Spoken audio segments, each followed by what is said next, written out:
स्वागत है NF news पर। मैं हूं आपके साथ रोहित। पश्चिम बंगाल जीतने के लिए बीजेपी ने अब ऐसा दांव चला है जो ममता बनर्जी के लिए टेंशन जरूर लेकर आएगा।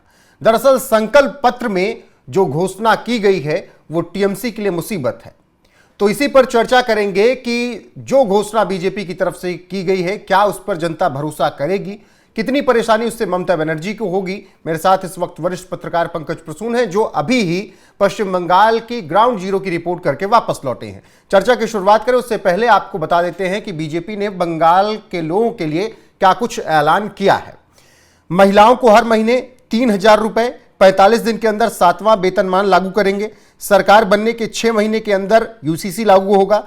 बेरोजगार युवाओं को नौकरी मिलने तक हर महीने 3,000 रुपए। सरकारी नौकरियों में महिलाओं को 33% आरक्षण। महिला पुलिस बटालियन, दुर्गा सुरक्षा दस्ते बनाए जाएंगे। हर किसान को प्रति वर्ष 9,000 रुपए, ये केंद्र से मिलने वाले 6,000 के अतिरिक्त होगा। किसानों से धान कम से कम 31 रुपए प्रति क्विंटल खरीदेंगे। ये संकल्प पत्र में है, जिसे घोषणा पत्र कहा जाता है।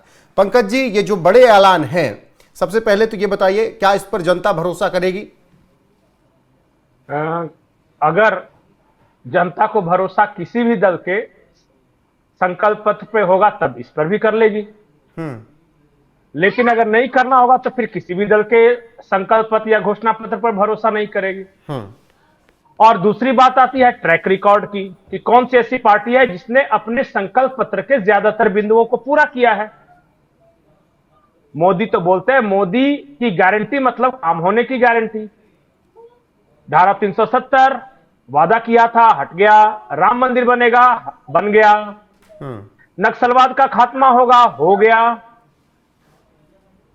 सबसे ज्यादा कौन सी पॉलिटिकल पार्टी ने अपने संकल्प पत्र के वादों को पूरा किया है? और ऐसे बोलने से नहीं होगा, आप लेकर आइए और मैं दिखाता हूं बीजेपी ने संकल्प पत्र का, और जो दूसरी पार्टी आपकी मर्जी की जो पार्टी हो, जो आपकी फेवरेट पार्टी, जैसे तेजस्वी अगर पार्टी आपकी फेवरेट है वो, अखिलेश की अगर फेवरेट है वो, या फिर सत्ता में आने के बाद कांग्रेस, कहेंगे कि ये दोनों तो हार गए तो कैसे पूरा करेंगे। कांग्रेस के संकल्प पत्र को निकाल कर ले आइए, या फिर मैं तुलना कर देता हूं, तब पता चलेगा ना। ऐसे बोलने से कैसे होगा? ऐसे तो जनरलाइज एक ही कैटेगरी में सबको डाल देंगे। तो जब आप तुलना करेंगे, 3 राज्यों में चुनाव हुए थे जहां पे कांग्रेस जीती थी। कर्नाटक में कांग्रेस का घोषणा पत्र लेके आ जाइए और यूपी में बीजेपी का घोषणा पत्र लेके आ जाइए, और तब कंपेयर कर लीजिए किसके बातें ज्यादा पूरी हुई। ठीक है, पानी का पानी हो जाएगा। कंपैरिजन चलता रहेगा। लेकिन अगर 3,000 बीजेपी देने के लिए कह रही है महिलाओं को, तो SC/ST वर्ग की महिलाओं को 1,700 रुपए देने के लिए ममता बनर्जी भी कह रही है, और 1,500 रुपए हर महिला को देने के लिए कह रही है। तो वो भी तो दूसरी तरफ महिलाओं को पैसा देने के लिए बात कर रही है। ममता बनर्जी 1,800 दे रही हैं, और बीजेपी ने कहा है हम 3,000 देंगे। ममता बनर्जी कहती हैं कि रात 8 बजे के बाद से महिलाओं को नहीं निकलना चाहिए। अमित शाह ने कहा कि हम हर पुलिस थाने में एक महिला हेल्प डेस्क बनाएंगे, और कभी भी हमारी सरकार ये नहीं कहेगी किसी महिला को कि तुम इस समय में घर से बाहर मत निकलो, क्योंकि हमारी सरकार 24 घंटे सुरक्षा देगी। करने के लिए तो ममता बनर्जी कर ही नहीं है राज, जो 15 सालों का उनका राज है, 3 टर्म का। तो सब कुछ सही था, क्या दिक्कत है फिर?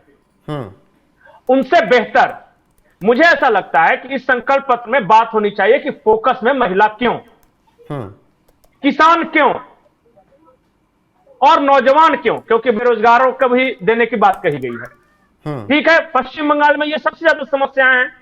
महिला सुरक्षा सबसे बड़ी समस्या है कि नहीं?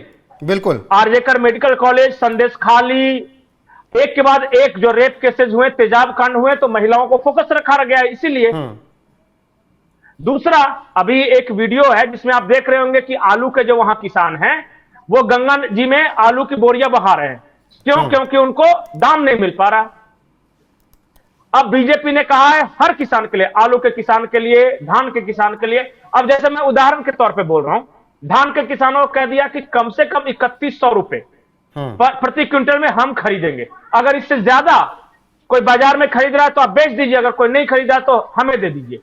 3100 रुपए प्रति क्विंटल मिल जाएगा। ये मामूली आश्वासन है। कितना बड़ा आश्वासन है ये, कि इतने की तो गारंटी है। अभी कितना मिल रहा है पता है आपको? 2200 से 2800 रुपए प्रति क्विंटल। अच्छा, बेरोजगारी बंगाल में सबसे ज्यादा है, हर कोई बोलता है। बेरोजगारों के लिए क्या वादा है?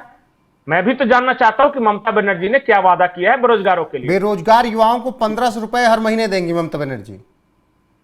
और बीजेपी कितना देगी? बीजेपी 3000 देने के लिए कह रही है। तो बस दुगना जो दे रही है, उससे जो भी वो कहेगी उससे हम दुगना देंगे। तो इसलिए मैं कह रहा हूं कि ज्यादा कौन कर रहा है। अब अगर भरोसा होगा तो दोनों पर होगा। देखिए, मेरा यह मानना है कि जो चुनाव होता है वो सिर्फ एक चीज पे नहीं होता है। ऐसा नहीं कि संकल्प पत्र के आधार पर सिर्फ चुनाव होगा, नहीं, बहुत सारे आगे फैक्टर्स किन चीजों होते पर हैं होगा चुनाव उस पर चर्चा करेंगे, लेकिन किसानों की बात छूट जाएगी। यहां पर बीजेपी ने 9000 देने की बात कही है, 6000 जो केंद्र से आते हैं, उसके अतिरिक्त 30,000 करोड़ का विशेष कृषि बजट ममता बनर्जी सरकार ने भी प्रस्तावित किया है। और उन्होंने खेतिहर मजदूरों के लिए अतिरिक्त आर्थिक मदद की घोषणा का ऐलान किया है। इसलिए अस्पष्टता नहीं है। अतिरिक्त आर्थिक मदद मतलब क्या? 1 रुपया वो भी अतिरिक्त है? स्पेसिफिक बताओ ना कि कितना दोगे। ऐसे तो एक घोषणा पत्र मैं बनाता हूं कि हमारी सरकार किसानों के लिए काम करेगी, मजदूरों के लिए काम करेगी, महिलाओं के लिए काम करेगी। यह वेग है, इसमें कुछ भी स्पष्ट नहीं। लेकिन अगर कोई यह कहे कि हम हर तीसरी महिला को एक सरकारी नौकरी देंगे, हर 3 में से 1 महिला को सरकारी नौकरी, तो यह है परफेक्ट। अगर कोई यह कहे कि मैं अतिरिक्त कुछ दूंगा तो इसका मतलब क्या? लेकिन कोई कहे कि मैं हर बेरोजगार को 3000 दूंगा तो यह है स्पेसिफिक की अगर बात आए तो सबसे ज्यादा अगर स्पेसिफिक पे ही बात करें तो पश्चिम बंगाल में कानून व्यवस्था को लेकर सबसे बड़ी चिंता रही है। विकास तभी होगा, किसानों को पैसा तभी मिलेगा, रोजगार नौकरी तभी मिलेगी, महिलाओं को नौकरी और 3000 तभी मिल पाएगा जब कानून व्यवस्था अच्छी होगी। अब ममता बनर्जी ने कहा है कि प्रदेश की कानून व्यवस्था को बेहतर करने के लिए 7 नए जिले और नई नगर पालिकाओं का गठन किया जाएगा, ताकि और अच्छे से सुरक्षा व्यवस्था कायम किया जाए। जहां पर लोगों तक पहुंच नहीं है वहां पर पहुंच भी हो जाएगी अगर जिले छोटे छोटे हो जाएंगे तो। आपने बहुत अच्छा सवाल उठाया कानून व्यवस्था पे। वो अलग जिले मतलब अलग मोहल्ले, अलग ये सब एक और सिस्टम बनेगा क्लब वाला। और क्लब के चेंगड़े वहां भी बैठाए जाएंगे। कानून व्यवस्था तो उन्हीं से खराब है। आपको क्या लगता है मोहल्ले के 10 लोग को एक जगह कैरम देकर, ताश की पत्ती देकर इकट्ठा कर लिया जाए, कानून व्यवस्था अच्छी हो गई? आप बताइए। और अब तक क्यों नहीं हुई? अब ये काम कर रही थी, क्यों नहीं कर सकी? मुख्यमंत्री ममता बनर्जी का स्टेटमेंट है ना कि यार रात को 8 बजे के बाद से नहीं निकलना चाहिए। ये कलकत्ता की महिलाओं को बता रही है, दूर दराज के गांव की भी नहीं। ऐसे कानून व्यवस्था ठीक करेंगी? आरजेकर मेडिकल कॉलेज में जो पीड़िता थी उसकी मां के साथ धक्का मुक्की करके टीएमसी के गुंडे ये कानून व्यवस्था ठीक कर रहे थे। और ये जो मारने तोड़ने फोड़ने की बात कर रहे हैं कि चुनाव में हमें वोट नहीं दोगे तो ये करेंगे, तो ये कानून व्यवस्था ठीक होगी? अब मैं बता रहा हूं स्पेसिफिक्स क्या है। मैं किसी को ये नहीं कह रहा हूं कि वो नहीं करेंगी। अब तक करना होता तो कर लेती, पूरी जवानी मुख्यमंत्री रही 15 साल तक। अब नहीं की, अब जब अंतिम समय आया तो करे कि अब मैं कानून व्यवस्था ठीक करूंगी क्योंकि जिले बना दूंगी। आप बताइए, आपके पास भी तो दिमाग है ना? तो जब जागो तभी सवेरा है ना। अब इस हिसाब से तो जब जागो तभी सवेरा है, तो इसका मैं क्या जवाब दूं? टीएमसी वाले कह रहे हैं। अरे इनको हार का डर सता रहा है इसलिए कह रहे हैं। चुनाव के बाद फिर वही सरकार, वही कार्यकर्ता, वही लोग। स्पेसिफिक मैं आप बता रहा हूं कानून व्यवस्था पे। बंगाल में 600 कुछ दरोगा हैं, 632 या 637 है, एग्जैक्ट नहीं, इतने दरोगा हैं। दरोगा जानते हैं ना, थाना में जी, उनमें से 400 को, 600 कुछ में से 400 को हमेशा संटिंग पोस्टिंग पे रखा गया, यानी संट करके उनको थाना कभी नहीं दिया जाता। क्यों पता है? क्योंकि बाकी 200 दरोगा से ही सारा काम चला रहे हैं। नौकरी मिली है पर थाना नहीं मिलेगा। अब वो 200 बाकी 200 दरोगा से ही क्यों काम चल रहा है पता है आपको?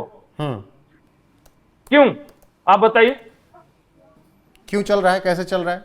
600 दरोगा में से 400 दरोगा को हमेशा बैठा के रखती है, कभी कोई काम नहीं, कोई थाना नहीं।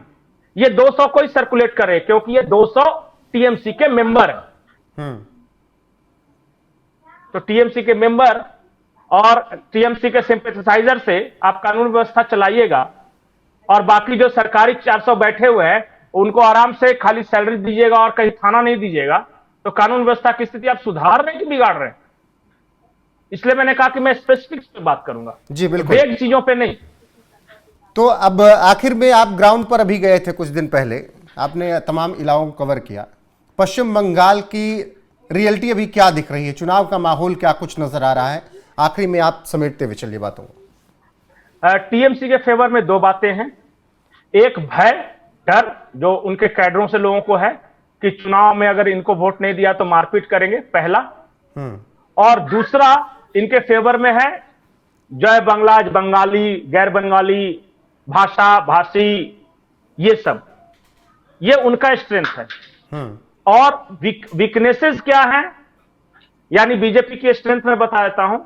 मिस गवर्नेंस, बहुत खराब सरकार, तोलाबाजी, बंद होती इंडस्ट्रीज, बंद होते सरकारी स्कूल्स, सरकारी स्कूलों से भागते हुए गरीबों के बच्चे, खराब सड़कें, महिला असुरक्षा का जो वातावरण बना है वो। अब दोनों के स्ट्रेंथ और वीकनेस मैंने बता दी। एक बात तो है तय, मैं बंगाल में जाके आया हूं, मुसलमान छोड़ के बाकी कोई पसंद नहीं करता। हां, कुछ डरते जरूर हैं। ठीक है, बाकी तस्वीर 4 मई को तय हो जाएगी कि कौन आ रहा है सत्ता में। फिलहाल घोषणा पत्रों पर हमने यहां पर चर्चा की कि बीजेपी क्या कुछ घोषणा कर रही है और टीएमसी, और दोनों के बीच अंतर क्या है। बाकी ग्राउंड जीरो पर जो भी रियलिटी थी अभी कुछ दिन पहले हमने दिखाई, बाकी आगे भी आपको दिखाते रहेंगे पश्चिम बंगाल में क्या कुछ चल रहा है। इस वीडियो में बस इतना ही। बने रहिए आप हमारे साथ लगातार। नमस्कार।